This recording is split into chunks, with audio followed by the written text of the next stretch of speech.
Les voitures que je ne vendrai jamais en tant que professionnel de l'automobile car il faut être complètement fou pour acheter ça.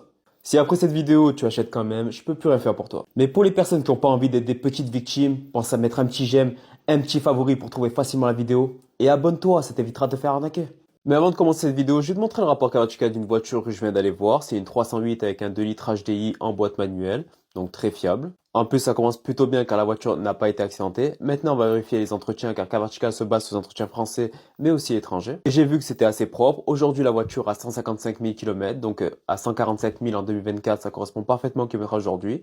Et elle a plusieurs entretiens. Comme j'ai déjà expliqué, le graphique de Kavarchika a été modifié. Maintenant, il faut bouger le curseur pour voir les kilométrages. Si toi aussi tu as envie de faire un rapport pour pas te faire arnaquer, tu as 20% en cliquant sur le lien sur ma bio. Je commence avec une Renault Mégane 4 avec le moteur essence, le 1,2 litre TCE, qui est le pire moteur de chez Renault, une véritable poubelle avec ses problèmes de chaîne, de segmentation, de consommation d'huile et ses problèmes de turbo. Si en plus tu l'accompagnes avec la boîte auto EDC, elle est horrible. Ensuite, la BMW série 6 50i avec le moteur N63, le V8 biturbo, une poubelle. Entre ses problèmes de distribution, ses grosses consommations d'huile, ses problèmes d'injecteurs et j'en passe, vraiment pas fiable. Ensuite, le Range Rover Evoque, phase 2. Il faut être complètement fou pour acheter cette voiture, c'est une véritable poubelle et surtout les moteurs 2 litres TD4 150 et 180 chevaux. Si tu veux une casse moteur avant 100 000 km, tu prends ça, tu seras au top. Ensuite, la fameuse 208 avec le moteur essence, le 1 litre de PureTech avec sa distribution qui se détruit dans l'huile, qu'est-ce qui bouge la crépine d'huile,